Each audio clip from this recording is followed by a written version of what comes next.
Hello everyone. आज का हमारा टॉपिक है एज़मा।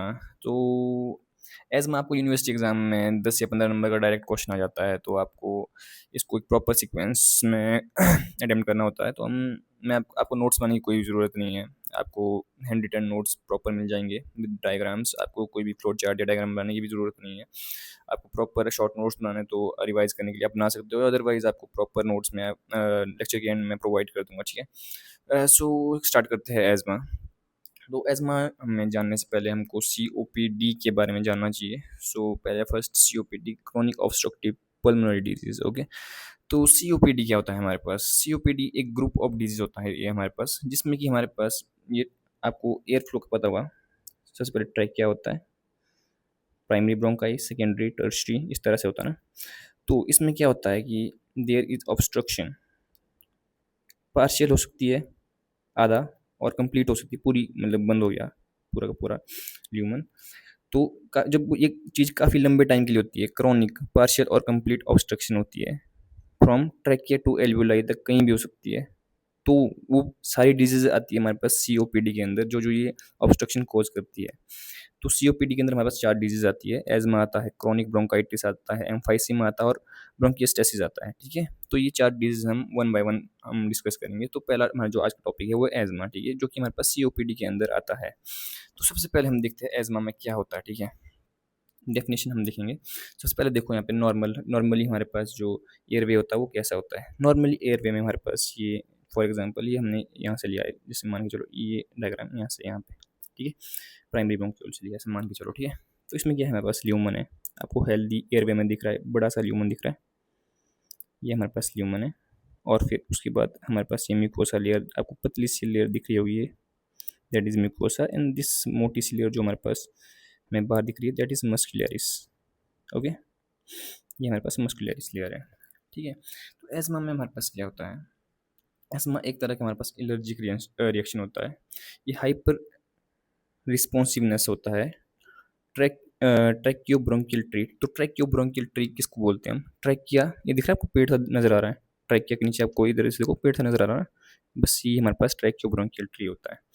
तो ये क्या होता है हमारे पास, हाइपर रिस्पॉन्सिव, मतलब रिस्पॉन्स, इंक्रीज रिस्पॉन्स शो करता है किसके लिए, कोई भी स्टिमुलस के लिए। जब ये हाइपर रिस्पॉन्स शो करता है तो ये नॉर्मली जो हमारे पास बड़े ल्यूमन वाला ट्रैकिया था वो कन्वर्ट हो जाता है इसमें। किसमें? देखो इसका मसल देखो कितनी मोटी हो गई है ना, जिसके कारण जो हमारे पास बड़ा सा ल्यूमन था वो अब छोटा सा हो गया है। पहले एयर इतने बड़े ल्यूमन में जाती थी, अब एयर इतने से ल्यूमन में जा रही है। तो इधर से ब्रीथ करना मुश्किल होगा ना कंपेयर टू इसके। ठीक है, बस यही एजमा है। आपको इतना याद रखना कि हमारे पास ल्यूमन छोटा होता जा रहा है और जो मसल है बड़ी हो गई है यहाँ पे। ठीक है, यही हमारे पास एजमा है। और ये कहाँ की मसल की बात कर रहा हूँ मैं, तो इसकी लोकेशन देखो, ट्रैकिया, इसको ट्रैकिया बोलते हैं, और ये ब्रोंकाई है हमारे पास, प्राइमरी, सेकेंडरी और टर्शियरी। इस लेवल पे जब हमारे पास हाइपर रिस्पॉन्सिव रिएक्शन होता है किसी एंटीजन के लिए, that is asthma, that's it. ठीक है, डेफिनेशन, जो बुक की डेफिनेशन है वो आप मतलब लिख सकते हैं किसी भी तरह, खुद खुद बना के भी। ठीक है, बस इन शॉर्ट चीज़ यही है, ये हमारे पास एंटीजन के लिए हाइपर रिस्पॉन्सिव रिएक्शन होता है, जिसके कारण हमारे पास ल्यूमन जो है काफ़ी छोटा होता है।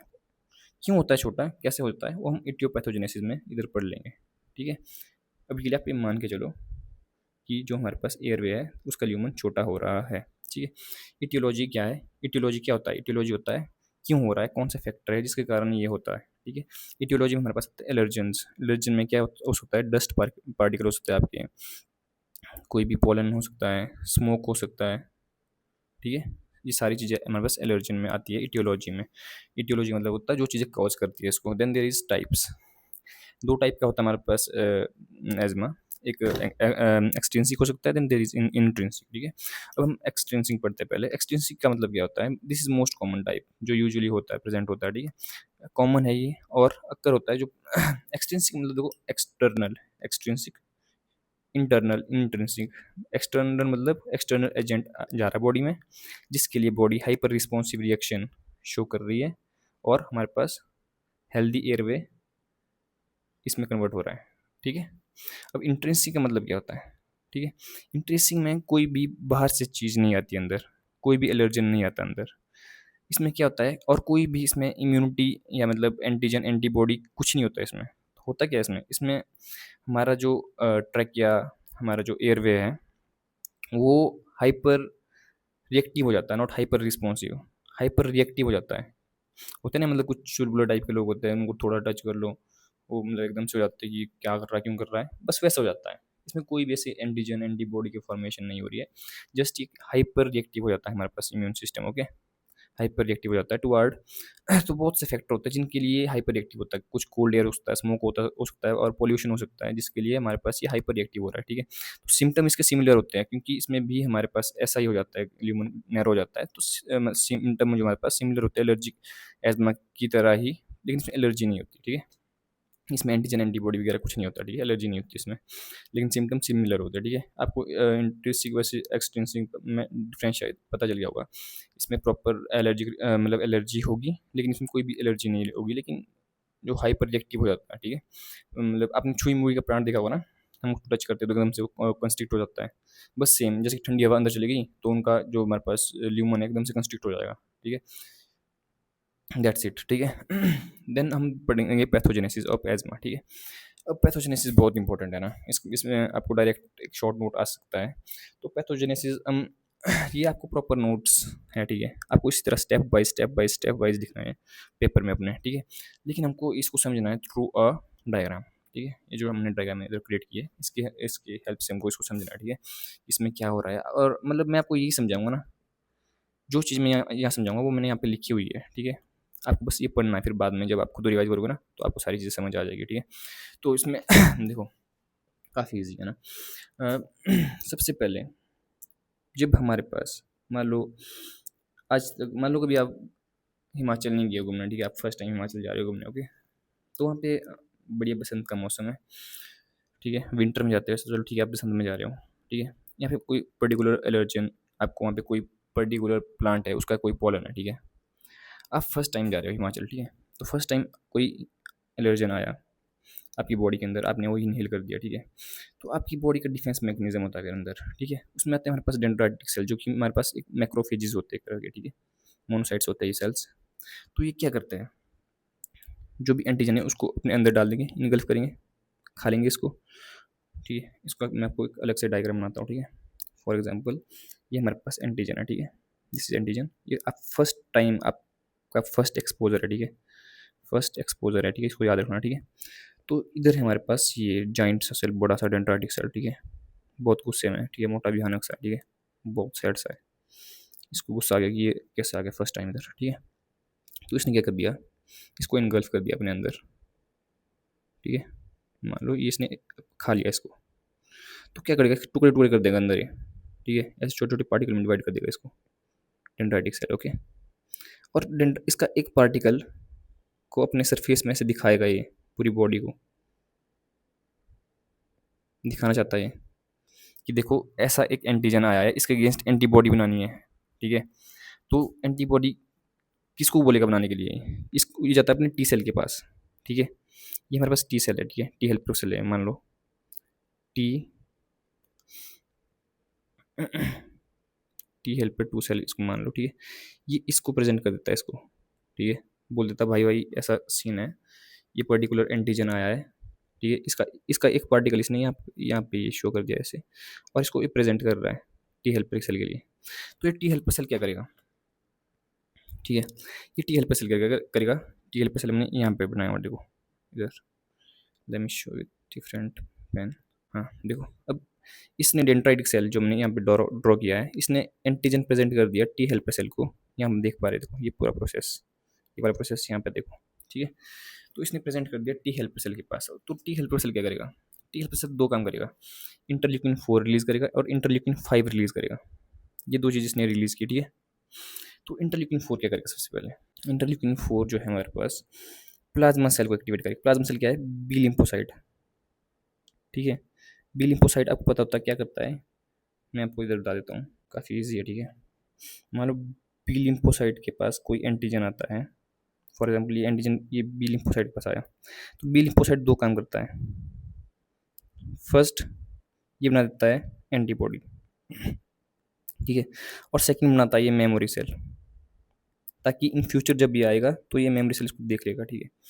तो in case of hyper sensitivity ये बनाता है हमारे पास आईजीई एंटीबॉडी। ठीक है। आप देख पा रहे हो यहाँ पे आईजीई एंटीबॉडी बनाई है इसने, प्लाज्मा सेल ने।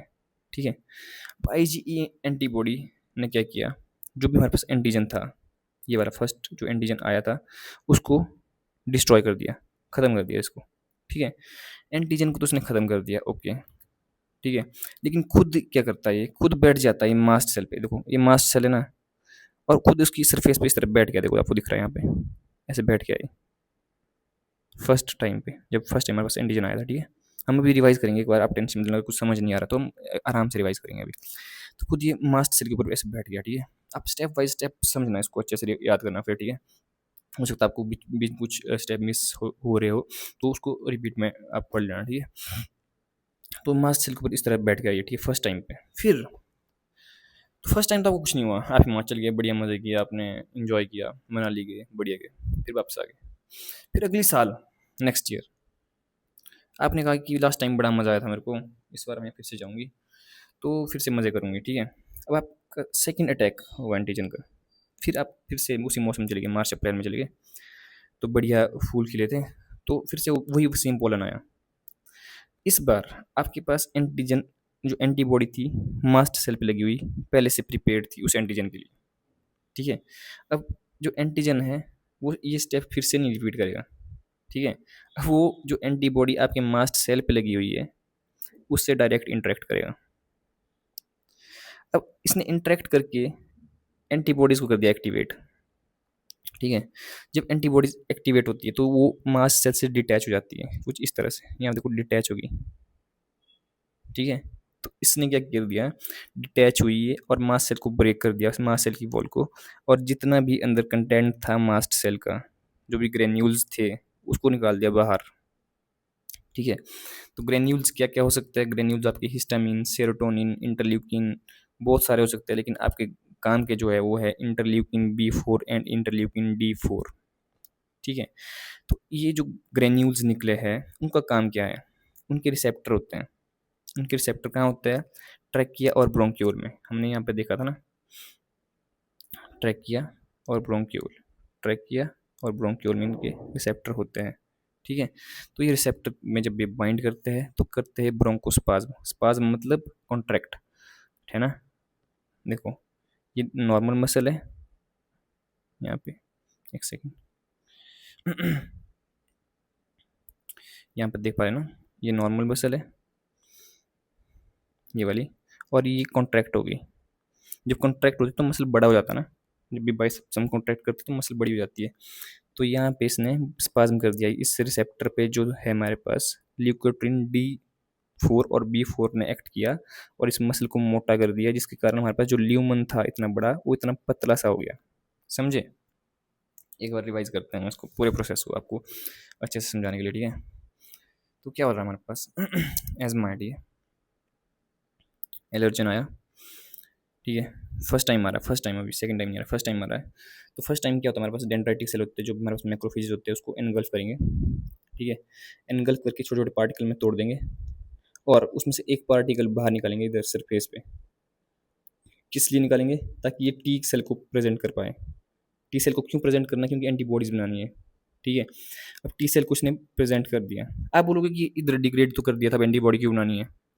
देखो जो एंटीबॉडीज की इंपॉर्टेंस देखो, एंटीबॉडीज होती है बहुत स्पेसिफिक होती है और उनमें मेमोरी होती है, वो एक साल बाद भी वही एंटीबॉडी काम आएगी। लेकिन जो डेंड्राइटिक सेल होते हैं ना, वो होते हैं हमारे पास पैसिव इम्यूनिटी, उनकी कोई भी मतलब स्पेसिफिक नहीं होते, वो इस एंटीजन के लिए स्पेसिफिक नहीं है ये। लेकिन एंटीबॉडी हमारे पास बहुत स्पेसिफिक होती है और पूरा क्लीन कर देती है पूरे सिस्टम को। ठीक है। इसने मतलब इस तरह देखो, इसने एक एंटीजन को अपने अंदर डाला ना, ऐसे हज़ारों एंटीजन होंगे। ठीक है। उनके उनके लिए तो एंटीबॉडीज़ ही लगेगी ना। तो एंटीबॉडीज़ हम हज़ारों में बना सकते हैं, लेकिन ये सेल हज़ारों में प्रेजेंट नहीं है। ठीक है। तभी हम एंटीबॉडीज़ बना रहे हैं, तो एंटीबॉडीज़ कैसे बनाएंगे, तो इसने प्रेजेंट कर दिया है इस एंटीजन को, किसको, टी हेल्पर टू सेल को। टी हेल्पर टू सेल को प्रेजेंट किया। तो इंटर इसने टी हेल्पर सेल ने हमारे पास दो चीज़ें रिलीज़ की थी। इंटरल्यूकिन 5 का काम हम बाद में देखते हैं, इसको भी छोड़ो, पहले देखो इंटरल्यूकिन 4 का काम। इंटरल्यूकिन 4 इसने रिलीज़ किया, टी हेल्पर सेल ने। इंटरल्यूकिन 4 किसके पास गया? बी सेल के पास। बी सेल क्या है ये? एक्टिवेटेड प्लाज्मा सेल, ठीक है।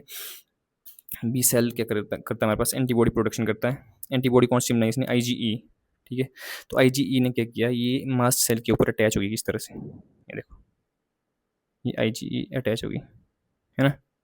ये तो हमारे पास फर्स्ट टाइम जो हुआ। अब सेकंड अटैक जब होगा, जब आप 1 साल बाद गए, मैंने कहा था एंटीबॉडी बस मेमोरी होती है, तो सेकंड टाइम पे ये स्टेप फिर से रिपीट नहीं होंगे।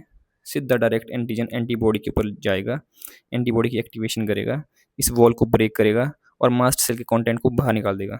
और मास्ट सेल के हमारे पास था ल्यूकोट्रिन B4 एंड D4 जो कि ब्रोंकोस्पाज्म करेगा, जिसके कारण जो हमारे पास ब्रोंक्यूल थे, ल्यूमन इतना बड़ा था, इतना छोटा सा कर दिया इसने, ठीक है। और एयर जो पास होने में जिस कारण प्रॉब्लम आती है, ठीक है। और इसमें क्या होता है? ऑब्स्ट्रक्शन होता है, ठीक है। तभी हमने COPD का ये पार्ट है ना, क्रॉनिक ऑब्स्ट्रक्शन होती है इसमें, क्रॉनिक ऑब्स्ट्रक्शन पुल्मोनरी डिजीज, ठीक है। तो ये था हमारे पास एजमा की पैथोजेनेसिस। अगर आपको समझ नहीं आई तो एक बार प्लीज़ रिपीट करके देख लेना, बिल्कुल आराम से समझाई मैंने आपको। ये देखो, इस डायग्राम में ना कुछ पॉइंट है, जैसे कि ये सारी चीज़ें, इस पर ध्यान मत देना प्लीज़, ठीक है। ये काम की नहीं है, तुम्हारे काम की नहीं है। ये मतलब समझो कि ये प्रेजेंट कर रहा है, ठीक है। फोकस ऑन सिर्फ प्रेजेंट कर रहा है, इसको मत देखना कि CD4 मॉलिक्यूल TCR, इस पर ध्यान देने की जरूरत नहीं है आप लोगों को, ठीक है। ये MHC2 कॉम्प्लेक्स क्यों हो रहा है, क्या हो रहा है, इसको देखने की जरूरत नहीं है। मेरा अपना मतलब अपने नोट्स है, तो मेरे को ये चीज़ जरूरी है, लेकिन आपकी इतनी पढ़ने की जरूरत नहीं है, ठीक है। देन इंटरल्यूकिन 5 हमने छोड़ दिया था। इंटरल्यूकिन 5 जो होता है हमारे पास ईओसिनोफिल पे जाता है, जिसके कारण ये हमारे पास प्रोटीएजेस एंजाइम रिलीज करता है, जो कि हमारे पास म्यूकस को तोड़ देता है, ठीक है। आपको दिख रहा होगा यहाँ पे, मैं आपको दिखाता हूँ। अंदर आपको दिख रहा है ना म्यूकस, ये जो येलो कलर का दिख रहा है ना, बस यही करता है, ठीक है। ये था हमारे पास काम किसका? सिनोफिल इंटरल्यूकिन 5 से, ठीक है। ये इतना इंपॉर्टेंट नहीं है, मेन इंपॉर्टेंस आपको यहाँ से यहाँ से यहाँ से यहाँ से यहाँ तक है, ठीक है। पूरा स्टेप्स ये सेम स्टेप ने यहाँ पे लिखे हुआ है, ठीक है। आप टेंशन मत लेना, इसमें कुछ अलग लिखा हुआ है। इसमें देखो फर्स्ट एंटीजन हमारे पास आ रहा है, ठीक है। First antigen captured by antigen presenting cell, जो कि हमारे पास हमने यहाँ देखते हैं एंटीजन प्रेजेंटिंग सेल, इनको बोलते हैं हम, ठीक है। डेंड्राइटिक सेल, इनको एंटीजन प्रेजेंटिंग सेल क्यों? एंटीजन प्रेजेंटिंग सेल नाम में ये एंटीजन प्रेजेंटिंग मतलब किसको एंटीजन प्रेजेंट कर रहा है, किसको कर रहे हैं? टी हेल्पर सेल को, ठीक है। तो इसने antigen is captured by antigen presenting cell, और ये प्रेजेंट करता है टी सेल को, जो कि हमारे पास T helper 2 सेल होता है, ठीक है। T helper 2 सेल हमारे पास रिलीज करता है इंटरल्यूकिन 4 और 5, जो हमको मेन याद रखना है, इंटरल्यूकिन 4 और 5, जो कि हमारे पास एक्टिवेट करते हैं बी सेल को। मैंने बी सेल को एक्टिवेट करेंगे और वो IgE से की सिक्रेशन करेंगे बी सेल्स, ठीक है। तो IgE जो एंटीबॉडी हमारे पास फॉर्म हो जाती है, और उसका FC रिसेप्टर, ठीक है। FC रिसेप्टर मैं कुछ समझाता हूँ क्या होता है। ये एंटीबॉडी मान लो, ये FC पार्ट इसको बोलते हैं, ये वाला जो पोर्शन है पूरा, ये वाला है